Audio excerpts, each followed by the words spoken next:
All right, guys, we are at the Cracker Barrel here in Mebane, which is in Alamance County. And it's time once again for us to go over the county. What is in this county? Now that right there is Alamance County, which is beside of Guilford County.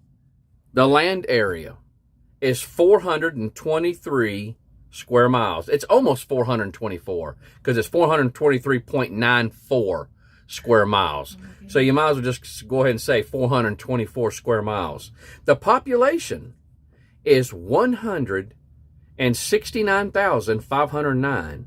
169,509, and that was back in 2019. Was formed in 1849 out of Orange County.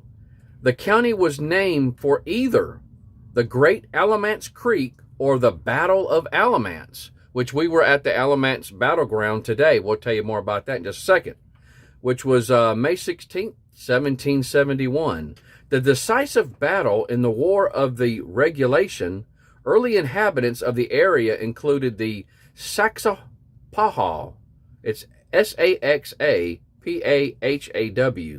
Saxapahaw, and the Sissapahaw Indians. That's Sissapahaw, if you guys want to try to pronounce that yourself. Indians. Followed by English, Scotch, Irish, German, Welsh, and Pennsylvania Quaker settlers. Beginning in 1837, when Edwin M. Holt opened the first large-scale textile mill in the county and began producing a widely popular Alamance plaids. The textile industry has been a principal part of the Alamance County economy. Burlington Industries, founded in 1923 by J. Spencer Love, dominated the textile industry for much of the 20th century. Other important manufactured goods have included furniture, biomedical products, chemicals, foundry products, and building supplies. Burlington, with its numerous outlet stores, draws shoppers from a wide surrounding area. Alamance County also produces a variety of agricultural goods such as tobacco, poultry, eggs, vegetables, soybeans, beef cattle, and hogs. July 4th in Snow Camp is one of the county's largest festivals. And if you'd like to learn more, go to www.ncpedia.org. That's it. That's www.ncpedia.org. Now, we had the delight of going to the Alamance Battleground State Historic Site. And Sandra has some information on that for me. You want to read it? Sure. All right. Well, you just think you can read better than me, don't you? Okay. All right. What does it say, Sandra? It says in 1771, an armed group of backcountry farmers calling themselves regulators battled with Royal Governor William Tryon on land now preserved at the Alamance Battleground State Historic Site.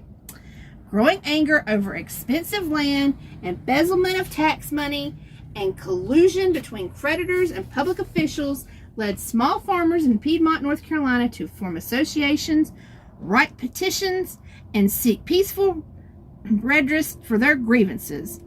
A lack of response from the royal government only deepened the regulators' resolve, and rising frustration later gave way to violence. The regulator movement ended with the defeat at Alamance, but their struggles sent shockwaves through North Carolina and colonial America, creating tension that would reignite during the American War of Independence. Located on the grounds of the site of the Allen House, a log dwelling characteristic those of living in the backcountry farmers of the western fringes of the colony in this period. Yeah, that was what was his name? Allen? Yes. John Allen? John Allen. Okay. If you'll notice here, this stick going across the top here, see that right there? That was actually done by Mr. Haynes. Mr. Haynes who is part owner of Mrs. Haynes Moravian Cookies. We saw these in there, and I thought it would just be a nice little addition. They're canes that he whittles. He's called the Whittler on the Roof Yeah. he whittles in the top loft of his barn, perched out on the roof. I guess. Yeah, he's good, but he signs each one. Mm-hmm. And this one right here is made out of maple wood. Mm-hmm. How do I know that? Because he put maple wood right up there, Yeah. and so that's how I know that. But he signs each one, and he actually puts Whittler on the Roof on these canes. But you can purchase these. You can purchase them, and so I thought it would be a nice little addition. There is some information about him that I got. Right he was there. in Our State magazine. Yeah, he was actually featured in Our State magazine there. And There he is whittling. there he is right there, whittling away.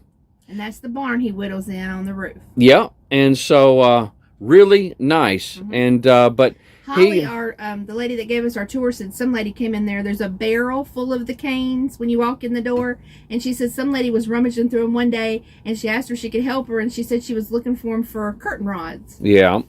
It says here that he makes about 200 walking sticks a year. Wow. That's amazing. I mean, he's going away at it. Mm-hmm. And so, but at any rate, guys, be looking out for the next one that we have tomorrow in Randolph County. And hopefully we'll be able to share with you some really interesting things on that day, okay?